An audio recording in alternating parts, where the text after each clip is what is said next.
Hi viewers, welcome to our channel. ప్రస్తుతం మనతో పాటు సీనియర్ జర్నలిస్ట్ దాము బాలా సార్ ఉన్నారు. వారితో మాట్లాడదాం. నమస్కారం సార్. నమస్తే. సార్, జగన్ గారు ఇంకొన్ని రోజుల్లో ఢిల్లీ పర్యటనలో ఉండనున్నారు సార్. అయితే ఈయన ఢిల్లీ వెళ్ళడం వెనుక రకరకాల ఊహాగానాలు అయితే వినిపిస్తున్నాయి. అందులో ఒకటి ఏంటంటే, ఆయనకి ఈసారి గెలుపు ఖచ్చితంగా అవసరం కాబట్టి అటు బీజేపీకి ఒక 3 రాజ్యసభ సీట్లు ఉన్నాయి, అందులో ఒకటి ఆఫర్ చేయడానికి వెళ్తున్నారు అన్న వార్త అయితే వినిపిస్తుంది సార్. మరి ఈ వార్తల్లో నిజం ఎంత ఉంది సార్?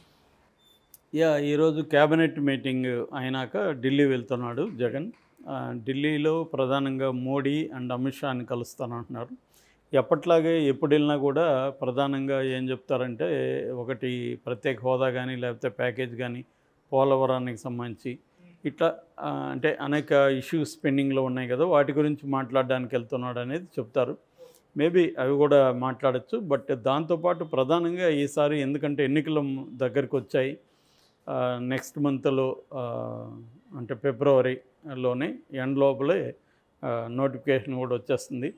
కాబట్టి జగన్ ఒక ఆఫర్ ఇవ్వడానికి వెళ్ళాడు బీజేపీ వాళ్ళకి. ఆఫర్ ఏంటంటే, ఇప్పుడు 3 రాజ్యసభ సీట్లు ఉన్నాయి, 3 కూడా జగన్కు వచ్చే అవకాశం జనరల్గా అయితే ఉంది. ఎందుకంటే ఒక సీటుకి 43 మంది ఎమ్మెల్యేల ఓట్లు అవసరం అవుతుంది.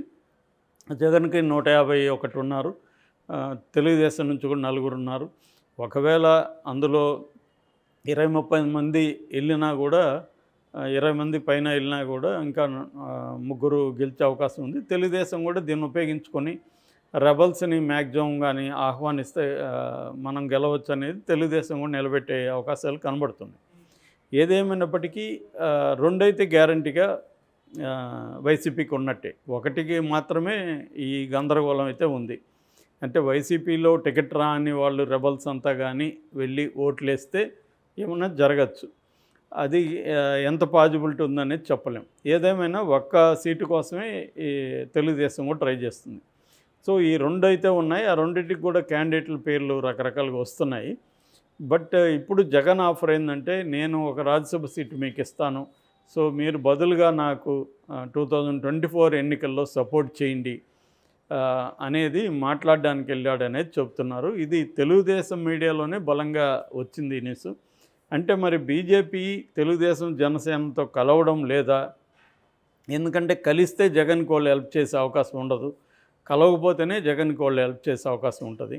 మరి తెలుగుదేశం మీడియాని ఇలా రాస్తూ ఉందంటే ఒక డౌట్లు వస్తుంది. అంటే గత కొంతకాలం నుంచి గందరగోళం అయితే ఉంది బీజేపీకి సంబంధించి. ఎందుకంటే జనసేన పవన్ కళ్యాణ్ ఎప్పటి నుంచో నేను బీజేపీని కూడా కూటమిలోకి తీసుకొస్తానని మాట్లాడుతున్నాడు. చంద్రబాబు కూడా దానికోసం వెయిట్ చేస్తున్నట్టు కనబడుతుంది. అందుకని పొత్తులకు సంబంధించి కూడా వాళ్ళు ఇప్పటివరకు క్లారిటీ రాలేదని, అంటే సీట్లు సంబంధించి, అందుకని ఇప్పటివరకు క్యాండిడేట్లను అనౌన్స్ చేయలేదని చెప్తున్నారు. చంద్రబాబు ఆల్రెడీ మండపేట కానీ అరకు కానీ అనౌన్స్ చేసినప్పుడు దానికి ప్రతిగా పోటీగా పవన్ కళ్యాణ్ కూడా రాజోలు, రాజానగరం అనౌన్స్ చేశాడు. ఆ విషయాలు మనం చూసాము. సో బీజేపీ తేల్చట్లేదు అనేది అర్థమవుతుంది. అందుకని పవన్ కళ్యాణ్ యాక్చువల్గా 27వ తేదీ ఢిల్లీ వెళ్తాడని అప్పట్లో పుకార్లు వచ్చాయి. కానీ ఢిల్లీ నుంచి ఇంకా పిలుపు కన్ఫర్మ్ కాలేదని చెప్తున్నారు పవన్ కళ్యాణ్కి. మేబీ జగన్తో మాట్లాడినాక వాళ్ళు ఒక నిర్ణయానికి వచ్చినాక అప్పుడు పవన్ కళ్యాణ్తో మాట్లాడే అవకాశం ఉందని చెప్తున్నారు. అంటే జగన్తో వ్యూహాలు చర్చించి మేము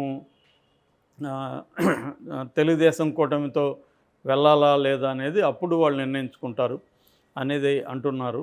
సో అదేం జరుగుతుందని చూడాలి. ఇక్కడ ఏంటంటే మామూలుగా ముందు నుంచి కూడా బీజేపీ వ్యూహం ఏమిందంటే, ఆంధ్రప్రదేశ్లో తెలుగుదేశాన్ని వీకెన్ చేసి ఆ ప్లేస్లోకి మనం రావాలనేది అది దాని వ్యూహంగా చెప్తున్నారు. మామూలుగా అది ఓపెన్గానే బీజేపీ నాయకులు చాలాసార్లు చెప్తున్నారు. మేము ఒక రాష్ట్రంలో ఏ పార్టీ బలహీనంగా ఉంటుందో ఆ పార్టీని మరింత బలహీనంగా మార్చి ఆ ప్లేస్లోకి మేము రావడానికి ట్రై చేస్తాం, ఇది మా రాజకీయ వ్యూహం అనేది వాళ్ళు ఓపెన్గానే చాలాసార్లు చెప్పారు. ఆంధ్రప్రదేశ్లో కూడా వాళ్ళకి వైసీపీ తెలుగుదేశం అన్నప్పుడు తెలుగుదేశంని వీక్ చేయడమే ఈజీ అన్న నిర్ణయం వాళ్ళకు ఉన్నట్టు కనపడుతుంది. ఎందుకంటే నెక్స్ట్ ఎన్నికలకి చంద్రబాబు కొంత డల్ అవుతారు, ఆయనకి అప్పటికి ఒక 8 years దాకా వస్తాయి. సో లోకేష్ ఇంకా ఆ స్థాయి నాయకుడికి ఎదగడానికి టైం పడుతుంది. కాబట్టి ఈ టైంలో తెలుగుదేశం మీద ఫోకస్ చేసి తెలుగుదేశాన్ని దెబ్బకొట్టి తెలుగుదేశానికి ఉన్న సామాజిక బేస్ ఏదైతే ఉందో, అంటే కమ్మ అండ్ కాపు ఈ రెండింటిని అని బేస్ దెబ్బ కొట్టగలిగితే మనం ఆ ప్లేస్లోకి వెళ్ళొచ్చు, దాని తర్వాత జగన్ సంగతి చూడొచ్చు అన్న ఒక స్ట్రాటజీ బీజేపీకి ఉంది. అందుకని స్ట్రాటజిక్గా వాళ్ళు కమ్మ సామాజిక వర్గం అండ్ ఎన్టీఆర్ ఫ్యామిలీలో ఉన్న పురంధేశ్వరిని రాష్ట్ర అధ్యక్షురాలుగా చేయడం, రెండవది చిరంజీవికి ఈ పద్మవిభూషణ్ అవార్డు ఇవ్వడం, ఇప్పుడు ఆయనకి రాజ్యసభ కూడా ఆఫర్ చేసి కేంద్ర మంత్రి పదవి కూడా ఇస్తారని చెప్తున్నారు. అంటే ఒక కాపు సామాజిక వర్గాన్ని, కమ్మ సామాజిక వర్గాన్ని కానీ తమ వైపు లాక్కుంటే తెలుగుదేశానికి బేస్ ఈ రెండు వర్గాలు కాబట్టి ఈ రెండు వర్గాలు తమ వైపు అట్రాక్ట్ చేస్తే తెలుగుదేశంలో కోపు లేదనుకున్నప్పుడు చాలామంది అటు నుంచి మన వైపు వస్తారు అన్నది బీజేపీ వ్యూహంగా కనిపిస్తుంది.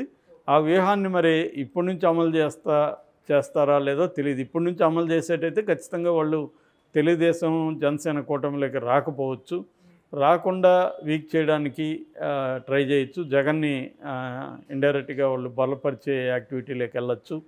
అది కానీ జరిగితే మాత్రం తెలుగుదేశం జనసేనలకు ఇబ్బంది ఉంటుంది. ఇంకోవైపు ఏంటంటే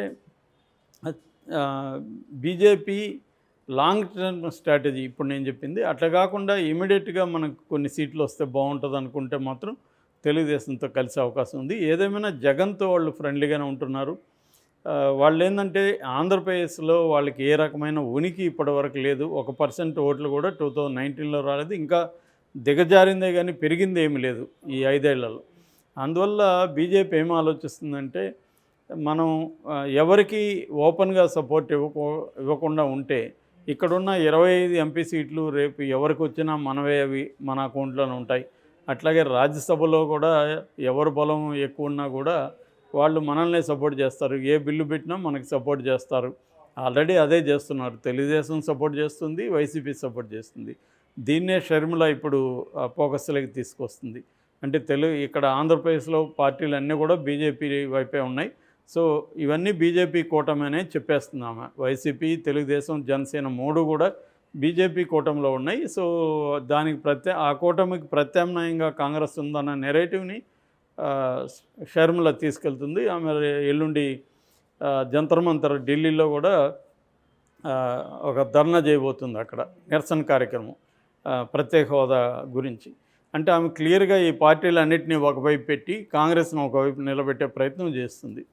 సో ఈ కాంటెక్స్ట్లో జగన్కి ఎంతవరకు బీజేపీ ఉపయోగపడుతుంది అనేది ఈ మీటింగ్ క్రూషియల్గా ఉంటుందన్నమాట.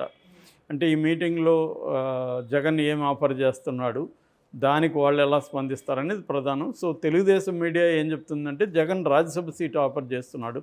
ఆల్రెడీ 2020లో రిలయన్స్ గ్రూప్లో ఉన్న పరిమళ నత్వానికి రాజ్యసభ సీటు ఇచ్చారు జగన్. సో అందువల్ల నిజానికి ఆ పరిమళ నత్వానికి ఆంధ్రప్రదేశ్కి ఏమీ సంబంధం లేదు. అతన్ని ఆంధ్రప్రదేశ్ నుంచి వైసీపీ నుంచి రాజ్యసభకు పంపించారంటే రిలయన్స్ ప్రజలకి, మోడీ ప్రజలకి తలగ్గే జగన్ చేశాడు, వాళ్ళకి ఒక గిఫ్ట్ లాగా ఇచ్చాడు. సో అందువల్ల ఇప్పుడు కూడా మళ్ళీ వాళ్ళు ఎవరిని అడిగితే వాళ్ళకి ఆంధ్రప్రదేశ్ నుంచి రాజ్యసభ సీట్ ఇచ్చే అవకాశం ఉంది అనేది తెలుగుదేశం మీడియా చెప్తుంది. దానికి ప్రతిగా ఏమడుగుతున్నాడంటే మీరు మాకు 2024లో నాకు సపోర్ట్ చేయండి నేను గెలవడానికి అన్న ఇది చెప్తున్నాడు. ఎందుకంటే ఇప్పుడు మోడీని ప్రసన్నం చేసుకోవడం ఇటు జగన్కి అవసరం ఉంది, ఇటు తెలుగుదేశానికి జనసేనకు కూడా అవసరం ఉంది, ముఖ్యంగా తెలుగుదేశానికి. ఎందుకంటే రేపొద్దున ప్రత్యర్థుల మీద ఈడీని, తర్వాత ఇన్కమ్ ట్యాక్స్ని ప్రయోగించడం, ఫండ్స్ ఫ్లోని ఆపేయడం ఎలక్షన్లలో, అంటే పోల్ మేనేజ్మెంట్లో ఇవన్నీ భాగం. డబ్బులను కూడా ఆర్గనైజ్ చేసుకొని ఫ్లో కానీ లేకపోతే ఆ మేరకు వీళ్ళు లోకల్ నాయకత్వానికి డబ్బులు ఇవ్వలేరు, ప్రజలకి ఇవ్వలేరు. ఆ మేరకు ప్రత్యర్థులు ఇస్తారు కాబట్టి వాళ్ళకి ఎక్కువ ఓట్లు పడే అవకాశం ఉంటుంది. అట్లాగే పోల్ మేనేజ్మెంట్ అంటే బూత్ స్థాయిలో గట్టిగా నిలబడి ఫైట్ చేయాలంటే కూడా వైసీపీతో ఫైట్ చేయడం ఇవాళ తెలుగుదేశం జనసేనకి కష్టమైపోతుంది.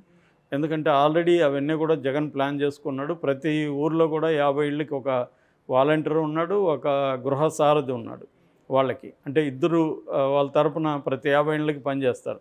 వాళ్ళందరికీ ఆ 50 ఇళ్ళ మీద కమాండ్ ఉంటుంది వాళ్ళిద్దరికీ. ఎందుకంటే గత కొంతకాలంగా ఆ 50 ఇళ్ళకి సంబంధించిన అనేక పథకాలని వాళ్ళే చూస్తున్నారు కాబట్టి.